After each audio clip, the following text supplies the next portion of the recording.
Welcome to the deep dive. Think about the last time you read a headline about a major scientific breakthrough.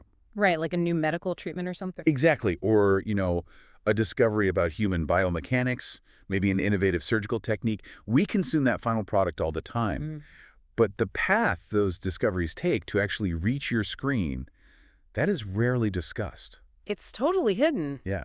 What actually happens behind the scenes for human knowledge to make it into print? Well, I mean, the journey from a scientist's initial observation to a verified published article, it's a gauntlet. It really is. It's heavily influenced by this invisible architecture of business, database algorithms, and really complex financial metrics that you, the average reader, just never see. And our source material for this deep dive gives us an unprecedented look at that exact architecture. It's fascinating. We are unpacking a highly detailed editorial from an orthopedic surgery and trauma journal. It was penned by Mert Marasunal, Murat Kozak, and Feza Korkusus. Right, and they didn't just write a standard opinion piece here. No, not at all. They compiled this massive, exhaustive index of journal metrics covering orthopedics, traumatology, and sports medicine. Yeah, they analyzed hundreds of publications. They looked at everything from, prestigious rankings to their fee policies. Publication timelines, too. Right. It basically functions as a map of the modern academic battlefield. That's a great way to put it. So our mission today is to guide you through that battlefield. We're going to decode the gamified metrics that completely rule academia right now. We'll explore the absolute maze that is the open access publishing model. Oh, yeah, that's a big one. Huge. And ultimately, we're going to uncover how researchers are fighting back to ensure pure science still reaches the public. Yeah. So, okay, let's unpack this. I'm going to hand it over to you to explain the most famous and probably the most misunderstood metric in all of science. The impact factor. Right, the impact factor, or IF, which wasn't actually originally designed to judge the quality of a scientist's work at all. Wait, really? Yeah, its origins are quite innocent, honestly, purely practical. If you go back to the mid-20th century, librarians at major research institutions had a problem. Budget problems, I assume. Exactly. They had limited budgets, and they needed a mathematical way to pick the absolute best periodicals to enrich their library collections. Which makes perfect logistical sense. Yeah. I mean, you can't buy every journal on Earth. No, you can't. So how do you mathematically decide what to keep? So they created a relatively simple ratio based on this emerging field of bibliometrics. Which is just tracking citations, right? Basically, yeah. It's the statistical analysis of articles tracking who is citing whom. So for the impact factor, they took the total number of citations a journal received for articles it published over the previous 2 years, Okay. and they divided that by the total number of articles the journal published annually. So from a library science perspective, that is a perfectly appropriate tool. Completely. It tells you, on average, how often a journal's recent articles are being referenced by other scientists. It measures utility. It does. But that simple budgeting tool for librarians somehow morphed into the ultimate measure of academic worth. Wow. A scientist's career, their funding, their tenure promotions, so much of it now hinges on publishing in journals with a high impact factor. And whenever you tie human careers and, millions of dollars in funding to a single mathematical metric. People figure out how to game the system. Exactly. They game the system. And the source text highlights several fundamental flaws in how this metric operates in the real world today. Right. First, because it's a ratio, journals can manipulate the math. Shrink the denominator. Exactly. If a journal simply publishes fewer articles overall, they shrink the denominator in that equation. Yep. If they ensure those few published articles receive a moderate to high number of citations, their impact factor artificially skyrockets. Right. They look more impactful on paper simply by restricting what they publish. And that artificial restriction leads to a second major issue. Journals know exactly which types of papers generate the most citations. It's massive reviews, right? Yeah, systematic reviews and meta-analyses, where researchers summarize a huge amount of existing data. Those are cited constantly by everyone writing a paper in that field. Makes sense. But case reports, on the other hand, which might detail just a unique single-patient observation, they get very few citations. So they avoid them. Yeah, to protect their impact factor, top journals prioritize those massive reviews and actively avoid publishing single case reports. Which the authors of our source material point out is super dangerous. It significantly restricts academic publishing freedom. I mean, a case report detailing a strange reaction to a knee surgery might not get 100 citations, but it contains highly valuable niche observational data for a surgeon facing that exact same issue. Exactly. And when top journals suppress that data just to protect their mathematical score, real medical knowledge is lost. It creates a massive blind spot. It really does. There's also what we can call the language penalty. Oh, this is fascinating. Yeah. Right. If a team publishes highly significant, groundbreaking work, but they publish it in their native language rather than English, or if it's in a highly localized subject area, it will simply receive fewer citations on the global stage. So their impact factor tanks. Right. Not because the science is lacking, but because the audience is localized. That heavily penalizes researchers doing vital work in non-English speaking regions. Yeah. The text also notes that journals operating in really fast-developing fields are at a massive advantage. Oh, for sure. Because new information is just being rapidly consumed and cited back and forth constantly. Their scores inflate just because of the speed of their field, not necessarily the quality of the individual papers. So the entire scientific ecosystem is being distorted by this. The text explicitly states that editors are supposed to be making decisions on behalf of their readers. Right. Will this help a doctor treat a patient? Exactly. Unfortunately, in recent years, editors have started to prioritize the criteria of the databases that rank their journals, They're curating for an algorithm. not for the advancement of human health. It's the ultimate commercialization of discovery, which makes you wonder, how did we get from scientists just sharing ideas to this massive gamified corporate structure? Well, historically, the process was incredibly simple and decentralized. Just letters, right? Yeah, starting in the 17th century, scientists verifying each other's work through letters. You ran an experiment, wrote a letter to a colleague in another city detailing your methods, and they tried to replicate it. That's amazing. And eventually those letters were bound together into the first academic journals by scientific societies. A noble peer-to-peer beginning. Truly. But with the rise of modern institutional research and electronic publishing, that innocent process has taken on a massive commercial dimension. We now have highly profitable, consolidated publishing houses dominating the landscape. And the predatory ones, too. Yes. The text warns about these newly emerged pay-to-publish journals, misleading, predatory entities that literally cast a shadow over scientific publishing. By just abandoning peer review entirely. Exactly, exchanging quick cash from desperate authors for a publication slot. Which is terrifying when we are talking about medical science that dictates surgical procedures. It's a huge problem. But even the major legitimate publishing houses have introduced massive financial hurdles, especially with the rise of open access. Right. Which is funny because open access is always touted as this great democratization of science. It sounds like a massive win. It does, because the research is free for you, the public, to read online without hitting a paywall. But our sources point out the brutal reality. Making it free for the reader has created a massive financial burden for the researcher in the form of APCs, or article processing charges. Yeah, this is a critical shift in the business model. The publisher still needs to make money somehow. Right. To understand how complex this has become, the editorial breaks down the 5 specific open access models currently operating. Okay, let's go through them. First is the gold model.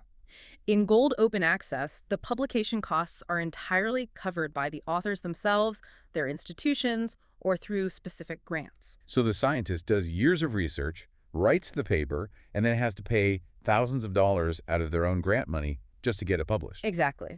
Then there's the hybrid model. Oh, this one shocked me. Yeah, it's highly controversial.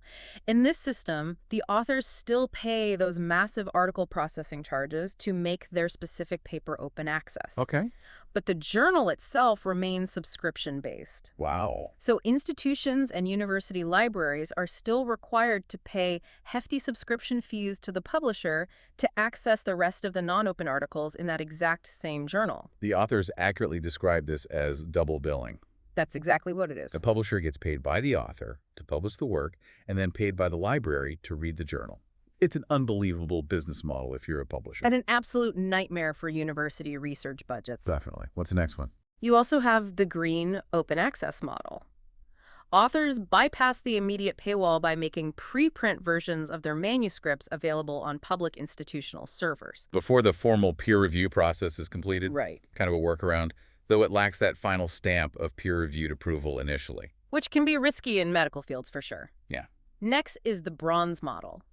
A paper is made temporarily available for public viewing, maybe for a promotional period or a global health emergency, but it eventually goes back behind a paywall. Okay, and the last one, Finally, there is the Diamond model, the Holy Grail. the holy grail of scientific publishing.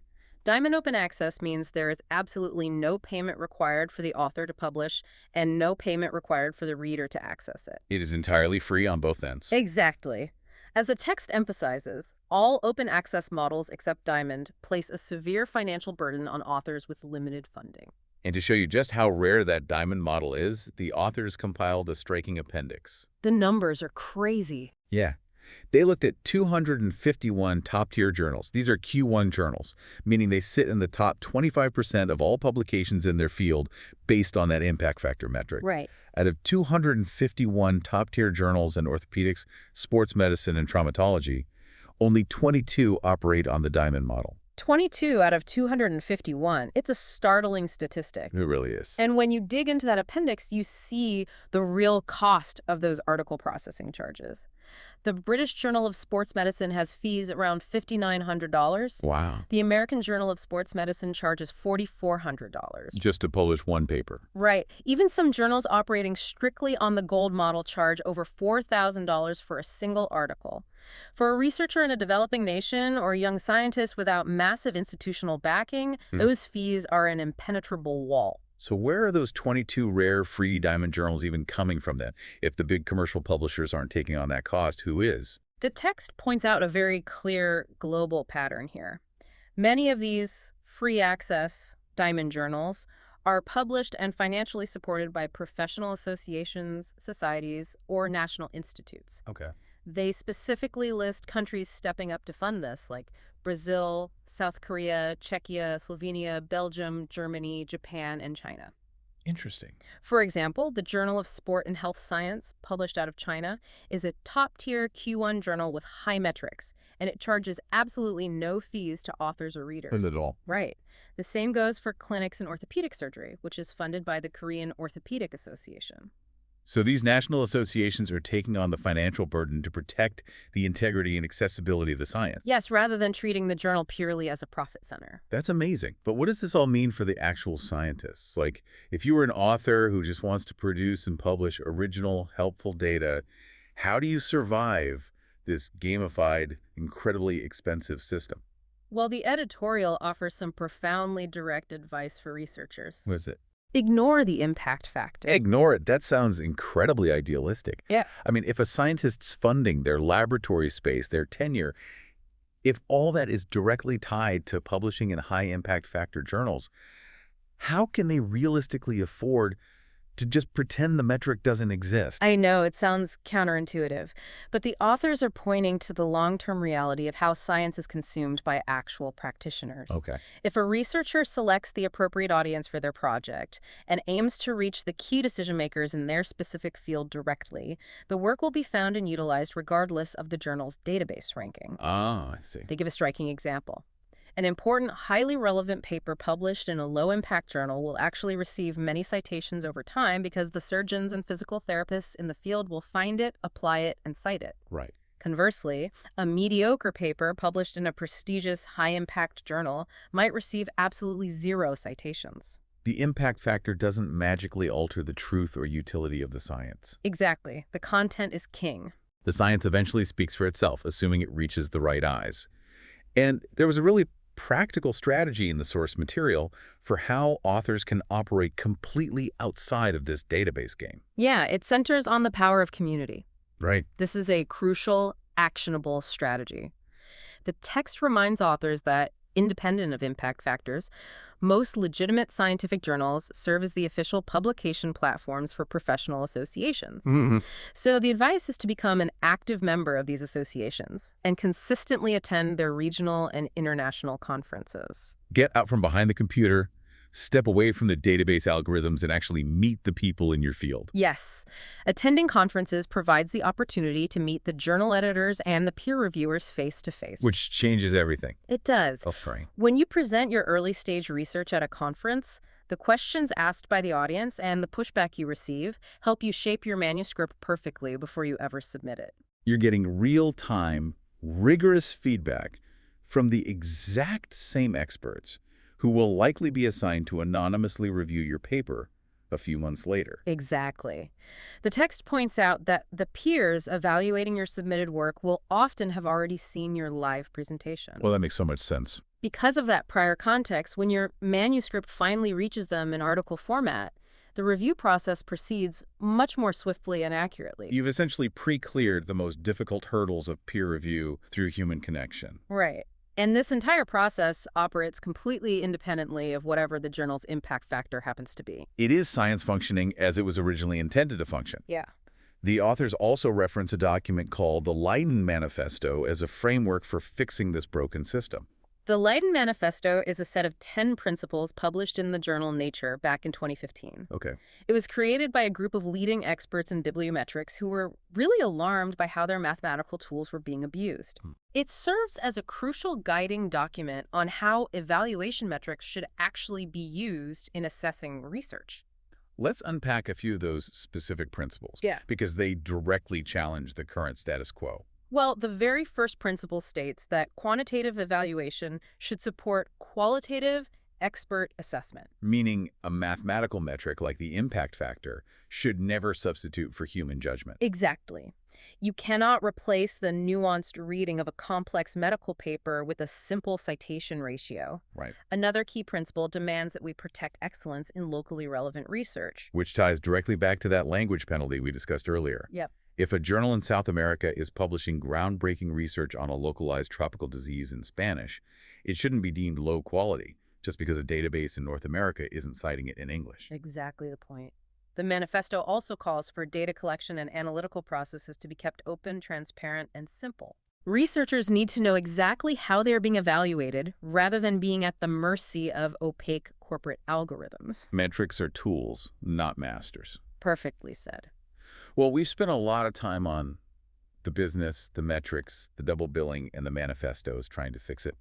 I want to shift gears. Let's do it. Because at the end of the day, despite all these commercial obstacles, incredible life-changing science still makes it through the gauntlet. It really does. The authors dedicate the final section of their editorial to highlighting the actual research featured in this specific issue of their journal, proving that diverse, vital science is still being published. Let's look at the actual science that survived. They share a major bibliometric study focused on tendon regeneration. This research is directly connected to the EU Cost Action Tenet Network. For those unfamiliar, that's the European Cooperation in Science and Technology Network. It's a massive cross-border initiative aiming to advance how we heal complex tendon injuries. It is exactly the kind of highly collaborative international data sharing that pushes medicine forward. They also highlight a fascinating clinical study examining chronic neck pain.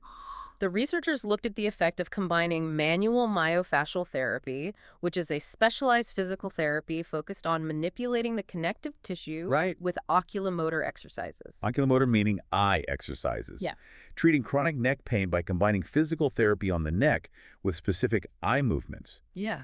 Is this the exact type of niche observational clinical data that usually gets penalized by the impact factor trap? It absolutely is. It isn't a massive meta-analysis that will garner thousands of citations from other academics. Right. But it is a highly specific, innovative clinical observation that could literally change how physical therapists treat patients suffering from chronic pain tomorrow. Incredible. Then there is a comprehensive review focusing on the treatment of peroneal ligaments, specifically analyzing the use of PRP or platelet-rich plasma to accelerate the healing of these crucial injuries. And the journal doesn't restrict itself to just clinical trials and lab work either. No. They highlight two unique perspective pieces that they say set their publication apart. One provides deep, unflinching insights into the roles and vital responsibilities of civilian orthopedic surgeons operating in conflict zones. That is the ultimate boots-on-the-ground reality of medicine. Yeah. And the final piece they highlight analyzes the current state of residency training in orthopedics and traumatology within their own country, looking critically at how the next generation of surgeons is being prepared for the operating room. Which is foundational. If the residency training is flawed, the future of the entire surgical field suffers. Exactly. And this immense diversity of content is exactly what is at risk when journals only chase the impact factor. You have high-level cellular regeneration research sitting right next to actionable treatments for neck pain, right next to the harrowing realities of practicing surgery in a war zone. When editors are incentivized to drop the boots on the ground clinical realities in favor of whatever generates the most abstract database citations, they lose the human element. They lose the very thing the science is supposed to be serving. And the editors close their piece by extending sincere thanks to the peer reviewers who meticulously evaluate all these works. Yeah, because without those experts volunteering their time to read, critique, and verify these studies, often for no pay, the entire publishing system collapses. It is a perfect reminder of the massive human effort required to push knowledge forward. So, to summarize our journey today, we started with a simple math equation created by librarians trying to balance a budget. Right. We saw how that innocent impact factor was weaponized into a gamified system that dictates academic careers, encourages artificial scarcity, and restricts publishing freedom. We navigated the incredibly expensive maze of open access, discovering the controversial reality of hybrid double billing and the absolute rarity of true fee-free diamond journals supported by national associations. But we also saw the resilience of the scientific community. Definitely. By prioritizing the actual content of the work, targeting the right audience, and leveraging the power of professional associations, researchers can bypass the commercial noise and ensure their discoveries reach the doctors and patients who need them most. And the takeaway for you is this. The next time you are scrolling through your feed and see a flashy headline about a new scientific study, take a moment. Yeah. Appreciate the complex, gamified, highly commercialized obstacle course that data had to run just to reach your screen. The fact that pure, helpful science still makes it out of that maze is a testament to the dedication of the researchers themselves. Absolutely. I'd like to leave you with a final thought to mull over. We discussed how scientific communication originally started in the 17th century as simple, decentralized, peer-to-peer letter writing between scientists. Over the centuries, it evolved into this highly centralized, heavily commercialized publishing industry. But look at what is happening now with green open access and preprint servers, where scientists are posting their raw work directly to the internet for immediate global feedback. Very huge shift. With today's open digital networks and rapid communication, are we on the verge of returning to that original decentralized letter-writing spirit? That's a great point. Are we finally building the digital tools to bypass these commercial gatekeepers entirely and return the science back to the scientists? That is the pivotal question for the next decade of research. Thank you so much for joining us on this deep dive. We'll see you next time.